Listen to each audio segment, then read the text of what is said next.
Happy hunting. Hunt me. I am the hunted one. I'm hunting most things. Let us hunt something. You can hunt. Long have you hunted me? You're being hunted. Welcome back to another Top 10 Curated for the 15th of June 2018. Let's get into the hunts for today. First one up is the Aura Band fitness tracker that knows what you're made of. That's kind of scary. The first fitness tracker with bioimpedance analysis. Whoa. Measure fat muscle percentage, hydration levels, heart rate and activity. This is kind of fire. I mean, I've never heard of a bioimpedance analysis. That's like next level tracker. Kind of looks cool. The only thing I will say is I'm a bit worried about these things, that I even worry about this one, the Fitbit, is that when I kind of went roller skating once, yes, I should have probably not gone roller skating after 25 years of thinking I could still roller skate, but I fell on, like, I had one of these like emergency band things, and I fell on it, and the actual metal, the plastic, hit my bone and splintered my bone. I had to have a cast for so long, so I'm a bit worried about these things. I'd probably wrap that round the other way, but then again, you might fall on the front rather than the back. But this is at $109,000 of a $40,000 goal. Next generation smart band, amazing Kickstarter layout, great graphics. Will it deliver? I hope so, because sometimes you see amazing Kickstarters, but then you don't get the technology. But this looks like it's like they've spent the time, they've done the work, the graphics look amazing. If the app looks as good as that, if that's the real app, then they'll probably be on their way to a acquisition within a couple of years. Next up is the Elos skateboard, a compact, stable, fun urban cruiser. Looks super tiny for me. It's a little bit scary how tiny that thing is. But they needed 9,000, which is kind of weird that they only needed 9 grand to get it going. Maybe they needed stock. Maybe they needed money for like putting up for stock to buy a lot of these. 31,000 they've had by 309 backers. Nice little number there of people they can now talk to. It's not just this initial amount of money, is they've now got 300 people that they know are interested in skateboards that they can communicate with after this Kickstarter is over. So remember that this is about audience development as well as selling a product. Again, great graphics, nice little gift there. Tiny, small, chuckable in the bag. Great to get from A to B if you need to like quickly get across town. I love that idea of being able to like hook that thing up on the bag. It says wide and stable, but it doesn't look very big to me. Big soft wheels, yada yada yada. Light strips on the bottom for night ride safety. I wouldn't ride this at night. You'd probably get like T-boned. But yeah, cool little product. It's going to make money. 309 people they can talk to after the thing is done. Next up is the Bionic Bird, flying robotic bird. Fly it with a smartphone or a joystick. In other words, lost in 5 minutes. I'm not sure why there's an air hostess there with this bird thing, but I'll go with it.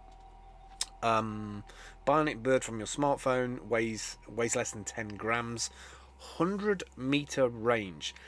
My first impression is for $75 that it's a piece of junk. Personally, that's my personal opinion. The app looks like it's not real. The thing doesn't look like $75 worth of technology, and the website is just that little bit on the just stack it high, sell them cheap side.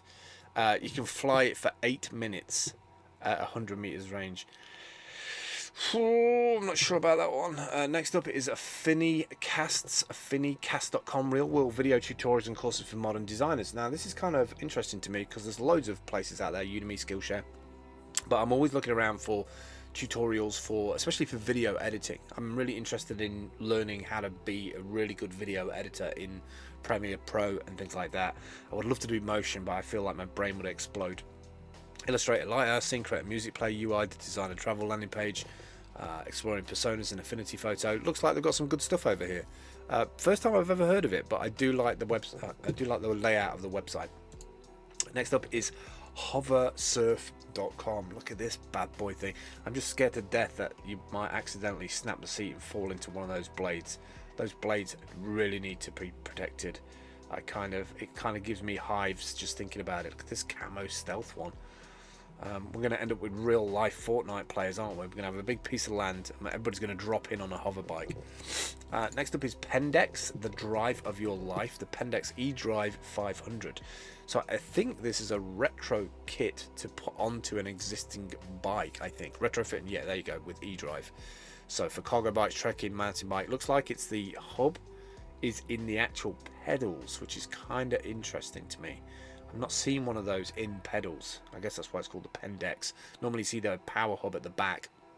It looks like the power block is in the middle, and then you've got like this hub where you pedal, and I presume there's some kind of like kinetic or energy storage there. Interesting design. Will it work? Will it take off? I don't know, but it's always good to see new stuff in this arena. Next up is the Invisi Invi bracelet. Invi, as in invisible. Provoke Independence, a non-violent self-defense product that uses smell to repel. Offers a non-violent form of self-defense inspired by nature. The bracelet can be activated whenever needed. A foul smell is released. Okay. I mean, listen, I'm all for personal safety. If this works for you and you feel safe because of this on you, that's great. Personally, I think you should learn some kind of martial art, be more spatially aware, not walking down the street with your mobile phones, don't go anywhere like really, really dodgy and dark at night. Have some kind of tracker if you're going out for a night out. Minimize the amount of money that you spend, be it take one card, not a whole wallet. Just be smart about it. Next up, last three today then, the Giza. Giza. Let me get rid of this. I hate these little notice things. It looks like a little bamboo style box, but I have no idea what's in the middle of it. It's a patented product and manufactured in Italy, made to make workspace more comfortable, not necessarily healthy, to use air conditioners on a daily basis. So how does it work? Like, I can't see how it works. It's a thermal insulator composed of 2 wooden shells and metal finishing. Contains a rechargeable battery, a brushless fan, an ice pack. So we did something like this, probably Delio's already mentioned it, we did something like this, and I found this online. It's kind of like you have a cold source and then you blow cold air over it, and I presume the gap in the middle is to kind of like get air to come out, get the cold air to come out of it. Could work, wouldn't mind giving it a go. Probably if it's too expensive, I probably would avoid that, but I do like that cold block in the middle. I don't know how much these are. I'm not going to click on the... Should we click on the shop page? We've got time. Let's go see if we can... What is this? Shop, cart, account's not working. Whatever. Alright, final two then. Inteza. The future of malware detection and analysis. The reason why I brought this up is this is one of the ones that I posted today. Malware and viruses are getting super smart. They are oftentimes, the big ones are state sponsored. That is, a country has paid money to a team or has their own team in-house of hackers and attackers. And so what we're seeing now is we're kind of using the same methodology as kind of DNA and protein in human beings, and we're categorizing and dissecting little bits of data and giving them a kind of gene reference so that we can analyze like executables, zip files, anything that looks like malware, and they can run it through this kind of sophisticated DNA matching system, massive big database that's behind it of things that are already collected, and then they can kind of do heuristics on all of that stuff. So super impressive, and this is the way it's going to go. It's going to be AIs fighting AIs at the end of the day. Final one today then, retro PC cases. I had to throw this in here because they're just super cute. I have a Raspberry Pi 3. I definitely want to get the 3B or a series of 3Bs to make a little cluster, and love these little cases. Reminds me of my computers growing up. I never had the C16, but I had the VIC-20, the 64, and the BBC B, or at least my friend had a BBC B, which I used to play Elite on. That's it for today.